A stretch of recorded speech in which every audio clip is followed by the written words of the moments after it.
Hello, this is Marco Andrade, and this is my presentation on club sports for WGU, Element of Effective Communication. This is my presentation on club sports, and I've titled it "A School Coach's Attempt to Separate Myth from Reality."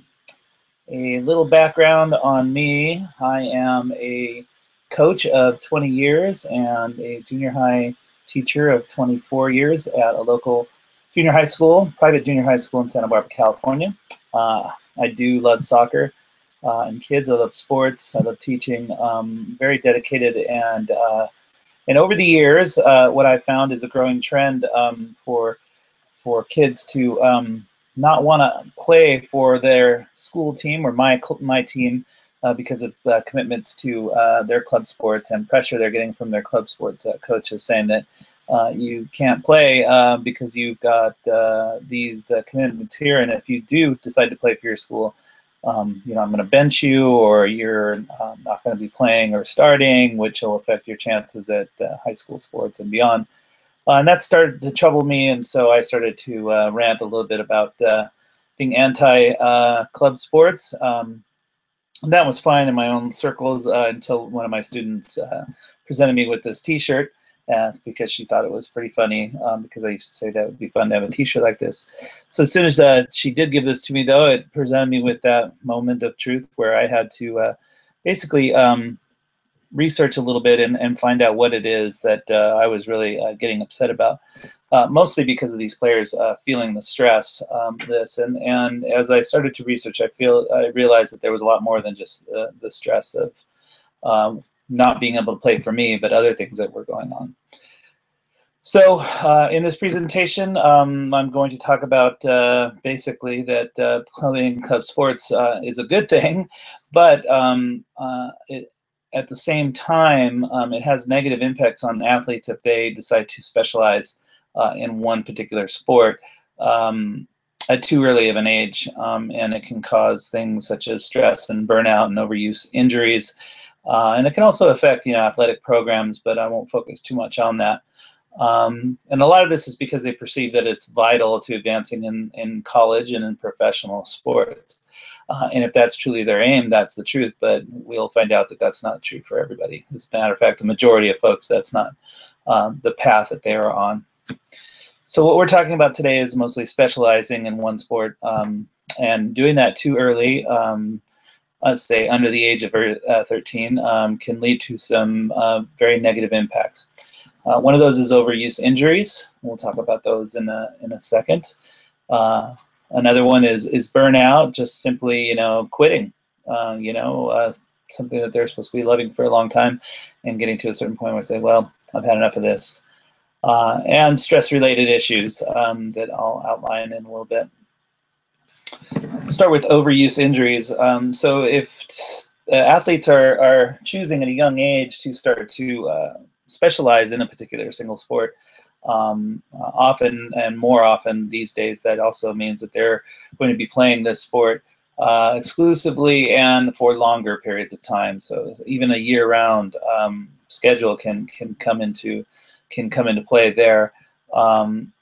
If they are, say, a baseball pitcher, you can imagine that that rotation, making that motion all the time, can really put a lot of stress on some very, very targeted areas. And so there's an increase in these types of injuries that are being seen by doctors across the nation.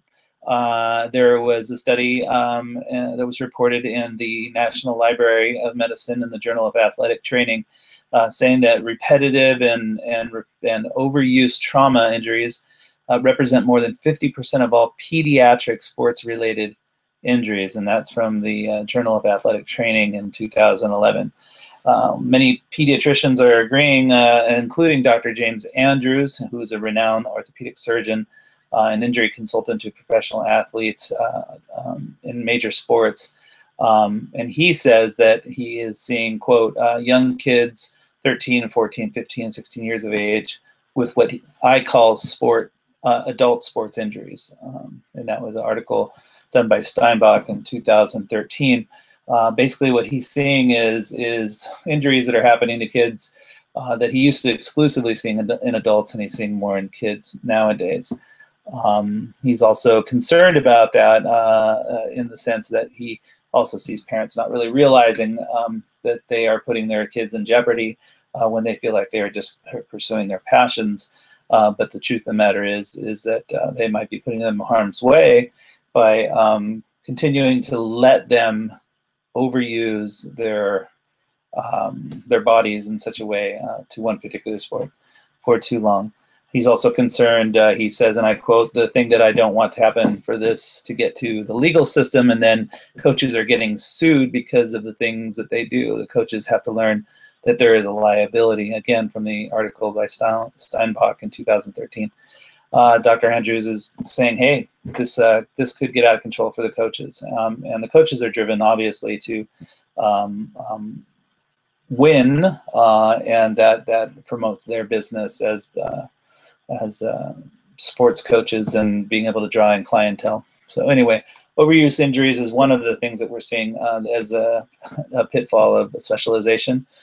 Burnout, I talked about before, basically quitting. I have a quote here from John O'Sullivan. He started changingthegame.com, and it is this quote here, and he says that basically that kids are driven by, and I quote, "an adult-driven hyper-competitive race to the top in both academics and athletics. It serves the needs of the adults, but rarely the kids." The University of Florida did a long-term athletic development best practices research that concluded that starting too early and specializing too early in one particular sport can majorly increase the chances of burnout and injury, and it does not promote long-term enjoyment of the sport. And that's really what we're at, and that comes from Sagas 2013. We want, obviously, sports to be something that kids are going to enjoy for the long term. And lastly, in this particular presentation, we'll also talk about stress-related issues. A lot of these are fear-based, that kids are seeing that the pressure that they're getting from their sports coaches is is contributing to a sense of fear about advancement and success in high school and college, not making the team or living up to expectations of adults, along with the fatigue and burnout and injuries that are coming along. Not living up to those expectations, fear of advancement, this is troublesome.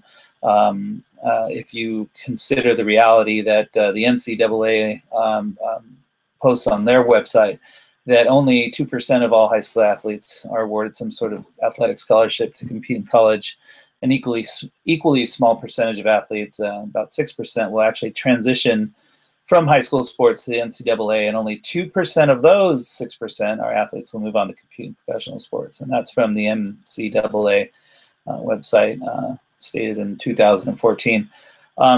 Taking that into consideration, it's important for us to always reconnect with why it is that we continue to pursue, our ambitions in sports, and it's important for families that